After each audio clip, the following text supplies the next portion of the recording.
Hello, everyone. It is a pleasure to be here today. We are from the State University of Chiapas. Montserrat Hernández Gallegos is here with you. Hello, Monse. Hello, hello.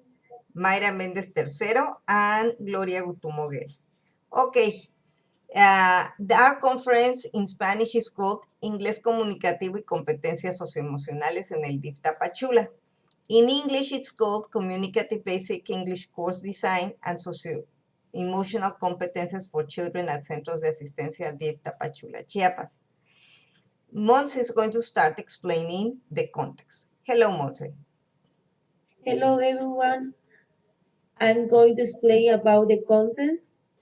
The place where the investigation took place was in DIF Tapachula, which the abbreviation in English is NSIDF, that the meaning is National System for the Integral Development of the Family. The participants were 20 students of the DIF and 6 teachers. The research questions are: what are the teachers' opinions about the teaching English communicatively for very young learners? The second, what are the strengths and weaknesses of the basic English course taught at the DIF Assistance Centers Tapachula in 2021? And the last one, improvements can be implemented in the redesign of the basic communicative English course of the children and adolescents of the DIF.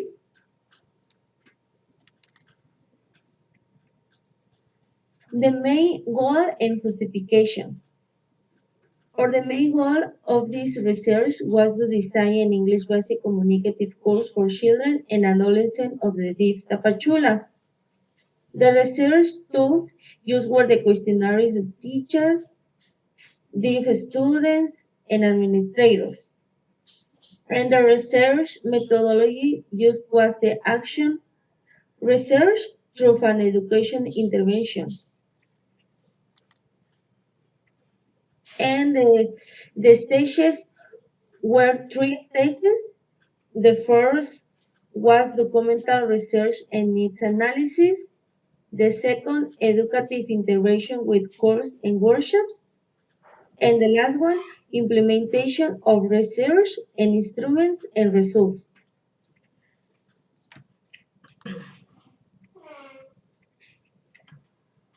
This is our main concepts about communicative competence according to Bagari C5 and Mihaly Igunovic mentioned that Hines said that the CEF communicative competence is conceived only in terms of knowledge, includes 3 basic components: language competence, socio-linguistic competence, and pragmatic competence. And the second concept is in communicative competence, a person or a group of a people have the ability to express or transmit their ideas and emotion in a native speaking or second language. Communicative were the process of the experience of various types that the sender receive must use to produce or understand the species appropriate to the situation and context communication. Okay. In the next step, we're going to explain the different models of communicative competence.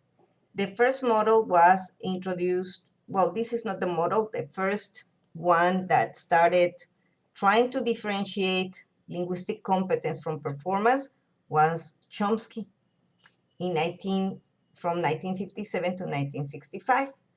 After that, Himes in 1972, he developed or coined the concept of communicative competence, and he divided or tried to explain the communicative competence, including the idea of an importance of culture.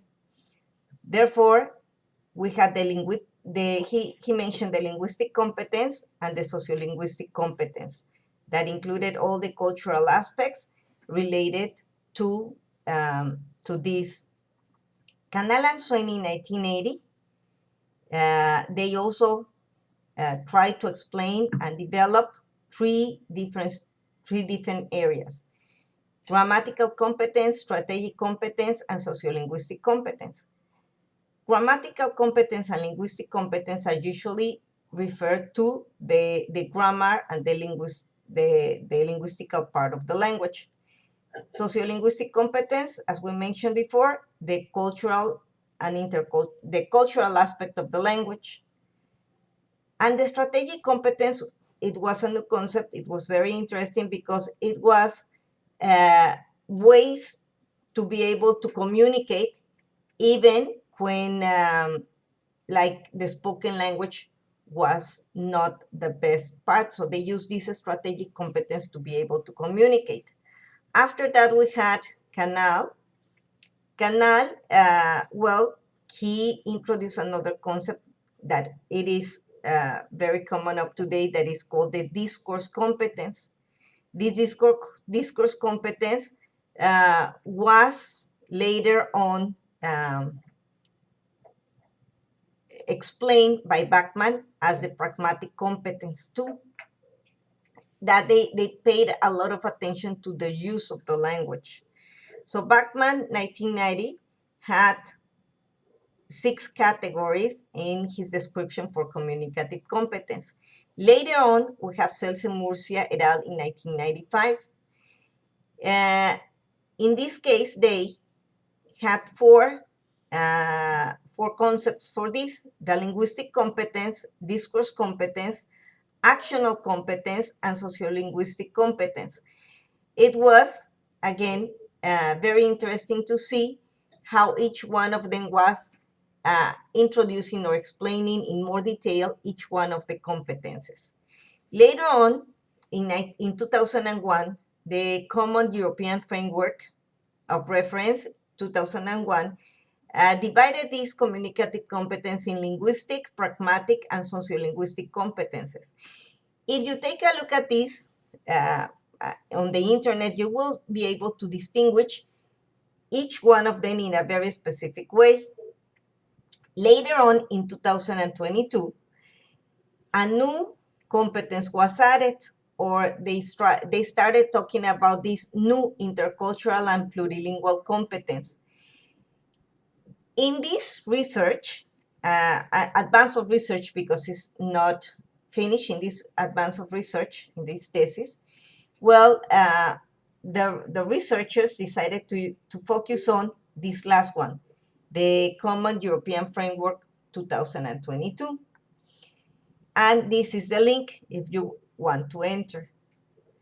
It is recommendable to enter this link and check all the things that each one of the competences includes. Okay, for the results of question number 1, what are the teacher's opinions about teaching English communicatively for very young learners? In here, we had the opinions of different teachers and of different ages. The first teacher was a 50-year-old teacher, female teacher, from a bilingual kindergarten. She had a lot of experience, and she was completely positive about that children are like sponges and like learning in a natural way. So she was very positive about the possibility of teaching English communicatively from very young age. Later on, we had teacher B. It is a 37-year-old male teacher, and no, it was a female teacher, sorry. And she said that she was also positive about this. She said that it was easily learned by children, that she had worked with them, but we have to look for very important materials, such as audios and videos. And to teach, she mentioned that it was very interesting to teach them in an unconscious way with games and reality. There was another teacher, he was 25, and in this case, he was not positive. He said that it is very difficult for kids to produce complex sentences, so it was not easy to teach communicatively to young learners, and that kids are always playing around and that they did not pay attention. Then we had the experience of the teachers at the DIF who were teaching there, and they mentioned that it is possible. However, it was also it is possible, but they could not achieve it completely because there were some factors or obstacles that made that goal difficult to achieve. For example, the time. Also, well, the material was good, and they are going to explain later on in the next slide what were the positive and the possible obstacles that should be improved. Then we had another experienced teacher from 51, and she mentioned that it was possible. However, there were some important factors to consider, such as the amount of time or weekly class and proper planning and implementation. There was a needs analysis in this course because the first stage, as teacher Monse mentioned, was that it was a needs analysis and the areas of opportunity. So in the first part of the research, they were analyzing a previous English course to make it improve in the second part. So in this needs analysis, this was the outcome. Some of the positive good things. Monse, do you want to explain them?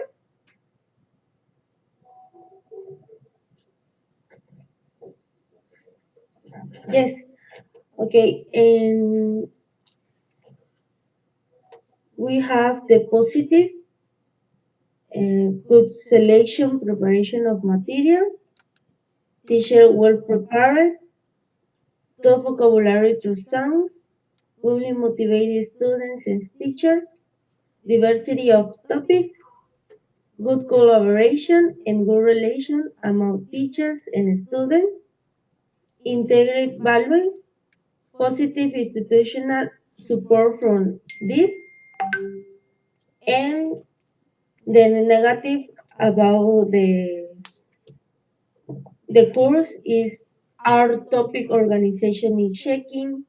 The course did not consider the communicative aspect.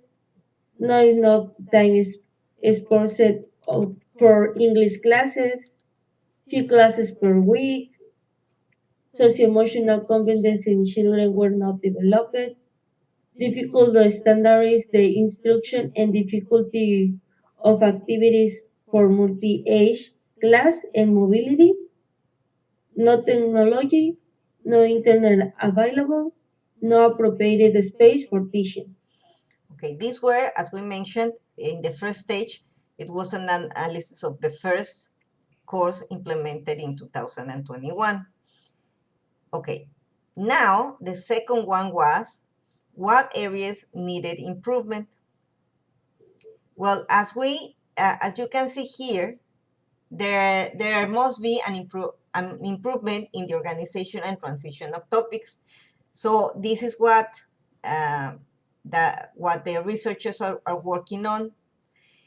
In increasing the number of hours of instruction to 5 or 6 hours a week, because they used to go only once a week for 2 hours. The selection and redesign of the activities should be meaningful, with negotiation of meaning, ludic, and more communicative activities. Obviously, the selection is very important, and they have to try to make the students speak. The creation of an English course manual, which should prove with proven activities for future English and socio-emotional courses. How to integrate these two things, the socio-emotional aspect and the English aspect. The creation of technological games and activities without internet for development of English and socio-emotional competences.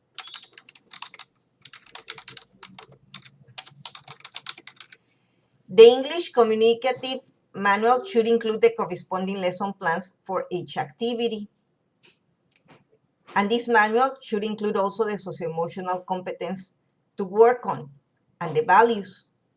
1 or 2 hours a week should include storytelling for developing values, intercultural and socio-emotional competences. As we mentioned in question 3, how did the socio-emotional competence help children at the DIF? Well, first of all, it helped them develop or improve academic performances because children became conscious of their own responsibilities. They were conscious about their feelings and how to act upon them. So the depression rates decreased. They were also, even though they were really small, because one of the things that happens with this type of context is that children are in movement, in constant mobility. Therefore, you can have like really young children, and then you can have like adolescent children. So what happens is that they have to learn how to open about their feelings when they are feeling in that way. So the depression rate decreases. And also, they start learning how to work with their own management because they don't have parents like pushing them. They are in a shelter. They are vulnerable. And also, by learning how to act upon their feelings, how to be positive and emotional strong, they are able to learn and act better upon their environment and be able to include in the social media, in the social community of Tapachula with more success. As a conclusion, Monse, do you want to do the conclusion? Yes. In the conclusion is in the light of the above, is it possible to teach communicative to little kids? However, some constraints should be considered, such as the amount of teaching time, age of the students, the constant mobility. The planning is essential for having a communicative class. A manual should be created with the lesson plans and communicative activities. Some areas to improve are code selection, preparation of material, teacher were prepared, talk vocabulary through songs, highly motivate students and teachers, diversity of topics, good collaboration, integrated values, and positive institutional support from DIF, and include socio-emotional and intercultural competence in a transversal manner in the course. Very good. Well, these are our references, and thank you very much. Thank you. We hope you like this presentation, and we're happy to be here.